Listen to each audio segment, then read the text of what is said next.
किसी गांव में एक भोला नाम का लड़का रहता था। वो बहुत ही ज्यादा भोला था। उसे कोई भी बेवकूफ बना देता था। इस वजह से वो पूरे गांव में अपनी बेवकूफी की वजह से मशहूर था। वो कोई भी काम सही से नहीं करता था। उसकी बीवी उसकी बेवकूफी से बहुत परेशान थी। उसकी बीवी तो बीवी, साथ में गांव वाले भी बहुत परेशान थे। वो कोई काम धंधा भी नहीं करता था। अजी सुनो, मैंने तुमसे कितनी बार बोला है कि कोई काम धंधा कर लो, लेकिन तुम हो कि सही से कोई काम करते ही नहीं।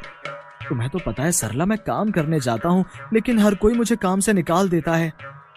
हाँ, आपकी तो कोई गलती है ही नहीं। वो सब लोग ही बेवकूफ हैं जो आपको काम पर से निकाल देते हैं, है ना? कोई आपको काम पर क्यों रखेगा? जहाँ जाते हो वहाँ पर सारे उल्टे काम जो करते हो, तो कोई भला आपको क्यों नौकरी देगा अपने यहाँ? ठीक है सरला, तुम चिंता मत करो, मैं आज ही कोई ना कोई काम धंधा ढूंढ लूंगा। ये कहकर भोला काम ढूंढने के लिए घर से बाहर जाता है। वो काम की तलाश में गांव में घूम रहा होता है। तभी वो देखता है कि कुछ लोग कुश्ती लड़ रहे हैं। भोला का भी मन हुआ कि मैं भी कुश्ती करूंगा। तभी वो जहाँ पर कुश्ती हो रही थी वहाँ पर गया और कुश्ती करते हुए आदमी से पूछने लगा, भाई साहब, ये कुश्ती की प्रतियोगिता में कैसे हिस्सा लिया जाता है? ये कुश्ती किसने करनी है? तने करनी है के? तने कुश्ती के बारे में कुछ बेरा भी है? तू तो मरगिल्ला सा है, तू करेगा के कुश्ती? सुनील जोर जोर से हंसता है और वहाँ पर खड़े 4-5 लड़के भी जोर जोर से हंसते हैं। सुनील भाई, मैं कुश्ती करना चाहता हूँ, आप मुझे बता दो कि ये कुश्ती के प्रतियोगिता में हिस्सा लेने के लिए क्या करना होगा? अरे ठीक से, अब तू इतना पूछ ही रहा है तो मैं तने बता ही देता हूँ कि तने क्या करना से। अब सुन, तू अगर ये प्रतियोगिता में हिस्सा लेता है तो तू अगर जीत जाता है तो तने सरकार की तरफ से बहुत अच्छा इनाम और सर्टिफिकेट मिलेगा। फिर तू सर्टिफिकेट न लेकर कहीं भी कुश्ती लड़ सके है। भोला को ये सब सुनकर बहुत अच्छा लगा और वो सोचने लगा कि मैं भी इस प्रतियोगिता में हिस्सा ले लेता हूँ, जिससे सरला भी मेरी सबसे तारीफ करेगी और पूरे गांव में सब लोग मेरी वाहवाही करेंगे। ठीक है सुनील भाई, मैं भी इस प्रतियोगिता में हिस्सा लूंगा और इनाम जीतूंगा। भोला भी कुश्ती प्रतियोगिता में हिस्सा ले लेता है और कुश्ती प्रतियोगिता करने का दिन भी अब से 20 दिन बाद का तय हुआ। जो प्रतियोगिता भोला और एक लंबे चौड़े पहलवान के बीच होनी थी। भोला जोश जोश में तो कुश्ती प्रतियोगिता में हिस्सा ले लेता है, लेकिन उसे कुश्ती के बारे में कुछ भी नहीं पता होता है। अरे सरला, सुनती हो? देखो आज मैंने कितना अच्छा काम किया है। 20 दिन बाद तुम भी मेरी तारीफ करोगी। अच्छा जी, ऐसा क्या काम किया? मुझे भी तो बताओ, मैं भी तो जरा सुनूं। अरे सरला, ये देख, मैंने कुश्ती प्रतियोगिता में हिस्सा ले लिया है। हाँ?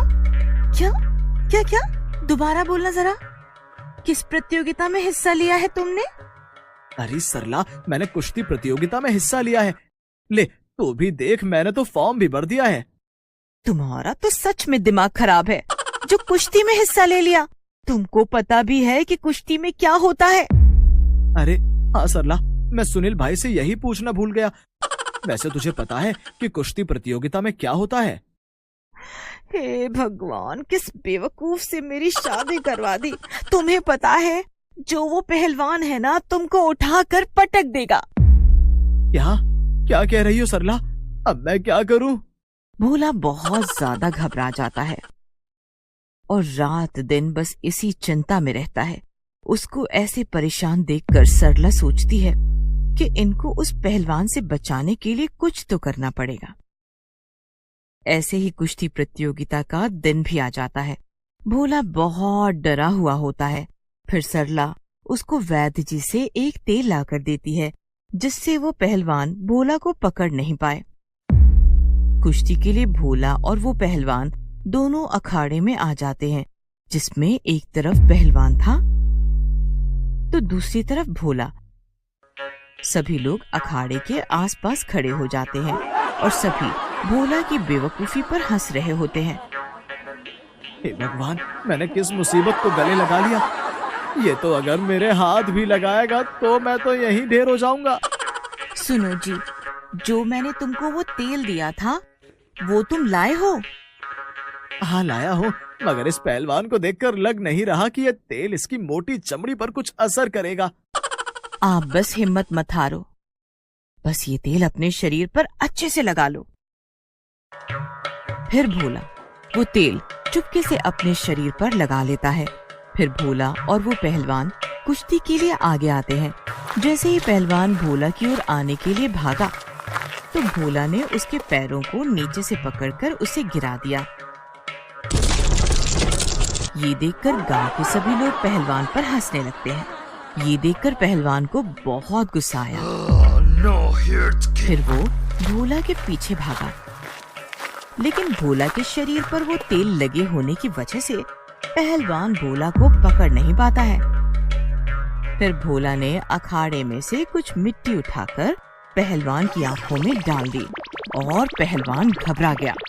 पहलवान फिर भोला को पकड़ने आया तो भोला ने उसके सिर पर चढ़कर उसके गुदगुदी करने लगा और इस तरह भोला से परेशान होकर पहलवान अखाड़े से बाहर हो गया और फिर भोला ये कुश्ती प्रतियोगिता जीत गया। फिर सब गांव वाले भोला की वाहवाही करते हैं।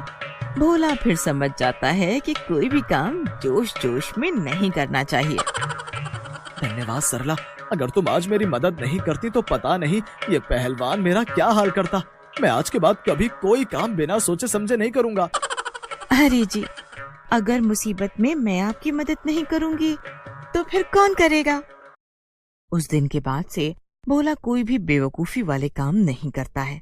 फिर वो दोनों पति पत्नी खुशी से रहते हैं।